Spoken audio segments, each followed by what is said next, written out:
আজকে আমরা যে বিষয়টা আলোচনা করব, মা ও শিশুর লালন পালন। ইন্নাল হামদুলিল্লাহ ওয়াসসালাতু ওয়াসসালামু আলা রাসূলিল্লাহ। আলহামদুলিল্লাহ। সন্তান হচ্ছে আল্লাহ তাআলার নিয়ামত এবং আমানত, আর তাদের লালন পালন করা এটা হচ্ছে আমাদের জন্য ইবাদত। তো আমরা যে শীট থেকে আলোচনা করব, এই শীটটি চেষ্টা করব ডেসক্রিপশন বক্সে দিয়ে দেওয়ার জন্য ইনশাল্লাহ। তো কুরআন, হাদিস, বিজ্ঞান ও বাস্তবতার আলোকে সুস্থ দেহ, সুন্দর চরিত্র, সঠিক শিক্ষা, হালাল জীবন। আল্লাহ তাআলা বলেছেন, আউযু বিল্লাহি মিনাশ শাইতানির রাজিম, ইয়া আইয়ুহাল্লাযীনা আমানু কু আনফুসাকুম ওয়া আহলিকুম নারা, যে হে মুমিনগণ, তোমরা নিজেদেরকে এবং তোমাদের পরিবারকে জাহান্নামের আগুন থেকে রক্ষা করো। আর রাসূল সাল্লাল্লাহু আলাইহি ওয়াসাল্লাম বলেছেন, খিয়ারুকুম খিয়ারুল ইয়াহলিকুম, যে তোমাদের মধ্যে উত্তম ওই ব্যক্তি যে হচ্ছে তার পরিবারের মধ্যে উত্তম। তো আমরা প্রথমে আলোচনা করব মায়ের দায়িত্ব। মায়ের দায়িত্ব হচ্ছে সন্তানকে আল্লাহর আমানত মনে করা, যে এটা হচ্ছে আল্লাহ তাআলার একটা আমানত। তো আমার কাছে যদি একটি মোবাইল দেওয়া হয় বা একটি কিছু টাকা দেওয়া হয় আমানত হিসেবে, এটা যেমন আমি খুব গুরুত্বের সাথে রাখি, যত্নের সাথে রাখি, এটা যেভাবে রাখা দরকার সেভাবে রাখি, ঠিক তেমনিভাবে সন্তানকেও আমরা আমানত মনে করব। সন্তানকে কটু কথা না বলা, সন্তানকে হেয় প্রতিপন্ন না করা, চেষ্টা করা। পরিচ্ছন্নতা, আদব ও ভালোবাসার পরিবেশ দেওয়া, সন্তানকে পরিচ্ছন্নতা শেখানো এবং আমরাও পরিষ্কার থাকবো এবারে গুরুত্ব দেওয়া, এবং সন্তানকে আদব শেখানো, খাবারের আদব, গোসলের আদব, বড়দের সাথে কথা বলা, ছোটদের সাথে কথা বলা, এই বিষয়গুলো আমরা বাবা মা হাতে ধরে ধরে আমরা এগুলো শেখাবো ইনশাল্লাহ। এবং তাদের ভালোবাসার পরিবেশ দেওয়া, আমাদের সন্তানদের ছোট থেকে একটি 6 বছর পর্যন্ত তাদেরকে ভালোবাসার পরিবেশ। যেমন ভালোবাসার পরিবেশ বলতে এটা না যে সন্তান মোবাইল চাচ্ছে তাকে মোবাইল দিলাম, সন্তান চিপস খাইতে চাচ্ছে তাকে চিপস খাওয়াইলাম, সন্তান যা বলতেছে সেটাই, এটা ভালোবাসা না। বরং ভালোবাসা হচ্ছে সেটা যে সন্তানের জন্য যেটা ভালো আমি তাকে সেটা করব এবং তাকে উত্তমভাবে করব। শরীয়তে যেভাবে বলা হয়েছে, ইসলামের মধ্যে যেভাবে বলা হয়েছে সন্তানকে লালন পালনের ব্যাপারে, সেভাবে আচরণ করব। এবং নবী করিম সাল্লাল্লাহু আলাইহি ওয়াসাল্লামের সিরাত থেকে শিক্ষা নিব আসলে সন্তানকে কীভাবে লালন পালন করতে হয়। আনাস রাদিয়াল্লাহু আনহু নবী করিম সাল্লাল্লাহু আলাইহি ওয়াসাল্লামের খেদমতে ছিলেন। তো উনি তার চঞ্চলতাকে ভালোভাবে ব্যবহার করেছেন, যার ফলে আনাস রাদিয়াল্লাহু আনহু অনেক বড় সাহাবী হয়েছেন, অনেক বড় মর্যাদাবান হয়েছেন। এবং রাসূল সাল্লাল্লাহু আলাইহি ওয়াসাল্লাম তার সন্তানাদি, তার পরিবার, ধন সম্পদের জন্য বরকতের দোয়া করেছেন। তো আমরা আমাদের সন্তানের চঞ্চলতাকে দুষ্টামি না মনে করে যদি মনে করি যে না এটা আল্লাহ তাআলার নিয়ামত, তখন দেখা যাবে যে আমি বাচ্চাকে খুব সুন্দরভাবে ম্যানেজ করতে পারতেছি, তাকে সুন্দরভাবে শাসন করতে পারতেছি। যখনই তার সব কিছুই আমার কাছে খারাপ লাগবে, তাই একটু জোরে কথা বলা, তার চঞ্চলতা, তখন দেখবেন যে আসলে আমি তখন লালন পালন করাটাই কঠিন হয়ে যায়। আরেকটা বিষয়, রাগ, চিৎকার, গালি ও তুলনা থেকে বিরত থাকা। বাচ্চাকে এমনভাবে রাগ করা যাবে না যে বাচ্চা এটা শিখে ফেলে, এবং এই রাগারাগি এটা ভালো না। রাগ করতে হবে এমনভাবে যেন সে শাস্তি মনে করে। যেমন তুমি যদি এই কাজটি না করো তাহলে আমি কিন্তু খাবার খাবো না, বাবা মাকে কষ্ট দিলে আমি আল্লাহ তাআলা কিন্তু কষ্ট পান, ঠিক আছে। এভাবে একটু অভিমান করা, যেন সে বুঝতে পারে যে না এমন যদি করি তাহলে আব্বু আম্মু হয়তো আমার উপর রেগে থাকবেন। চিৎকার থেকে দূরে থাকা, অতি চিৎকার দিয়ে তখন দেখা যাচ্ছে বাচ্চাও একসময় চিল্লানো, চিৎকার এগুলো শিখে ফেলবে, তখন সেও আপনার সাথে বাদানুবাদ শুরু করবে, সেও চেঁচামেচি শুরু করবে। গালি ও তুলনা থেকে বিরত থাকা, আমরা বাচ্চাকে কখনোই গালি দিব না, উত্তম ভাষায় কথা বলবো। এমনকি নবী করিম সাল্লাল্লাহু আলাইহি ওয়াসাল্লামের ক্ষেত্রেও আল্লাহ তাআলা বলেছেন, ওয়ালাউ কুনতা ফাজ্জান গালিযাল কলবি লানফাদ্দু মিন হাওলিক। তার আগে হচ্ছে আল্লাহ তাআলা তাকে বলেছেন যে লিনতা লাহুম, যে তুমি তাদের প্রতি সদয় হও, নরম আচরণ করো। তুমি যদি এই মুমিনদের সাথে কঠোর আচরণ করতে, তাহলে তারা তোমার চারপাশ থেকে তারা চলে যেত। এমনকি মুসা এবং হারুন আলাইহিমাস সালাতু ওয়াস সালামকে যখন ফেরাউনের কাছে দাওয়াত নিয়ে যেতে বলা হয়, আল্লাহ তাআলা তাদেরকে বলেছেন ফাকুলা লাহু কাওলাল লাইয়িনা লাআল্লাহু ইয়াতাযাক্কারু আও ইয়াখশা।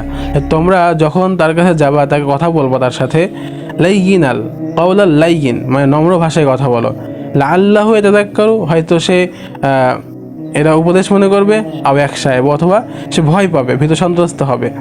তো আমরা কখনো এটা মনে করব না যে আমি রাগ, চিৎকার, গালি বা কারোর সাথে তুলনা দেওয়া, এগুলো করলেই আমার সন্তান মনে হয় আমার কথা শুনবে। অমুক ছেলে এরকম পারে, তুমি পারো না কেন, গাধা, বোকা, এগুলো কখনোই বলা যাবে না এবং তুলনা করা যাবে না। ও পারলে তুমি পারবে না কেন? দেখুন, প্রত্যেকটা মানুষের মধ্যে, আমাদের পৃথিবীতে 800 কোটি মানুষ, আমরা 800 কোটি মানুষের মধ্যে আমরা প্রত্যেকজনই ভিন্ন। তো আমার সন্তানের আচরণও ভিন্ন হবে, এটাই স্বাভাবিক। আমার সন্তান সবার মতো হবে না, এটাই স্বাভাবিক। প্রত্যেকের আচরণ, প্রত্যেকের পরিবেশ, প্রত্যেকের বাবা মা সব কিছুই ভিন্ন। তো যার কারণে আমার সন্তানের প্রতিভা, আমার সন্তান কী যাচ্ছে, তার কোন দিকে ঝোঁক বেশি, আগ্রহ বেশি, এই বিষয়গুলো বিবেচনার পরেই তাকে আমরা তার পথে হাঁটতে শেখাবো, কিন্তু কখনোই তার উপর চাপাই দেওয়ার চেষ্টা করব না। উভয়ের সম্মতিতে একটা কাজ করার চেষ্টা করা। আরেকটি বিষয় মায়ের দায়িত্ব, সেটা হচ্ছে দোয়া, কোরআন তেলাওয়াত ও ইবাদতের পরিবেশ করা। অনেক সময় বাচ্চার জেদ কোনোভাবেই দূর করা যায় না, ওষুধের মাধ্যমে হোক বা বিভিন্ন চিকিৎসার মাধ্যমে হোক, এরকম আরও অনেক বিষয় আছে বাচ্চার যে দুর্বলতাগুলো। তো আমরা কি করতে পারি? রবের কাছে দোয়া করতে পারি যে রব তাকে সাহায্য করবেন এবং তার দুর্বলতাগুলো দূর করে দেবেন। কোরআন তেলাওয়াত করা, যেন বাচ্চা নিজেই বুঝতে পারে যে এই পরিবেশ আমার কোরআন তেলাওয়াত করতে হবে প্রতিদিন। তো আমি যদি প্রতিদিন কোরআন তেলাওয়াত করি, জিকির আজকার আদায় করি, তাহলে আমার সন্তানও এটা শিখবে।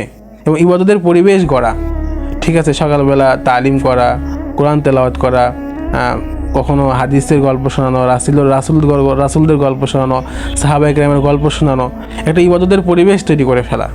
এবং আমাদের খাবারের জন্য যেমন একটা জায়গা থাকে নির্দিষ্ট, রান্না করার জন্য একটি নির্দিষ্ট জায়গা থাকে, ঘুমানোর জন্য একটি নির্দিষ্ট জায়গা থাকে, আমরা আমাদের ইবাদতের জন্য একটি পরিবেশ গড়ে তুলব, যেখানে আমরা ইবাদত করতে পারি, নামাজ পড়তে পারি, ঠিকমতো তালিম করতে পারি, এবং যেখানে বসলেই পড়তে মনে চাইবে, কোরআন তেলাওয়াত করতে মনে চাইবে, আল্লাহর কাছে দোয়া করতে মনে চাইবে, 2 রাকাত নামাজ আদায় করতে মন চাইবে, এমন একটি পরিবেশ তৈরি করা। এটা হচ্ছে মায়ের দায়িত্ব সন্তানের ব্যাপারে। আর তারপরে আসছে শিশুর খাবার নির্দেশনা। পরিষ্কার ও হালাল খাবার দিন।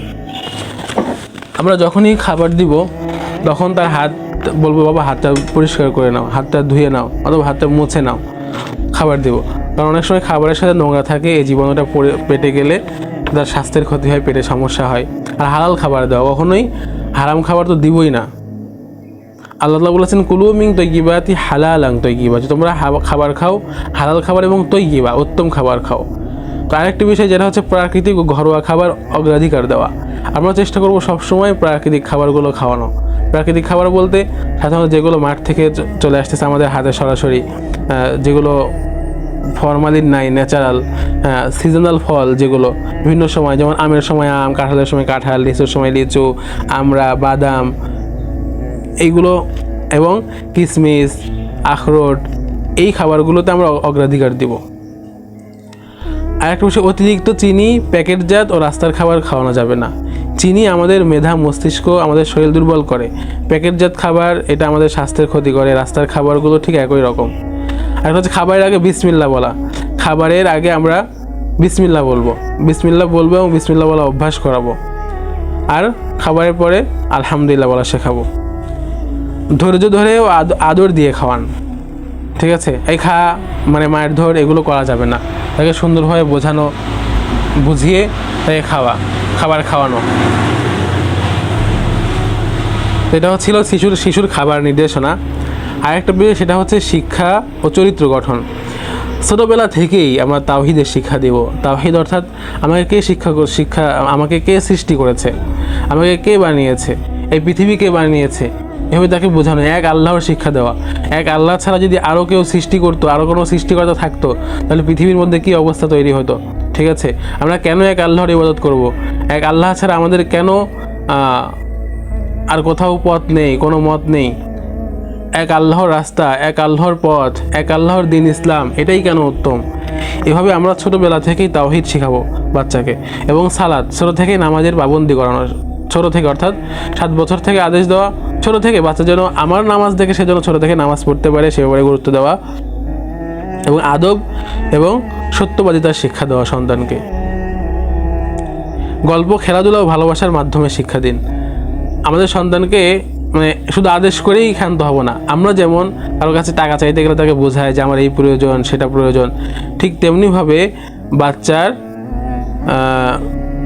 তাকে শিক্ষা দিতে হবে গল্প, খেলাধুলা, ভালোবাসার মাধ্যমে, এবং এগুলো আমরা বাচ্চার মন মেজাজের সাথে যাই সেভাবে করে।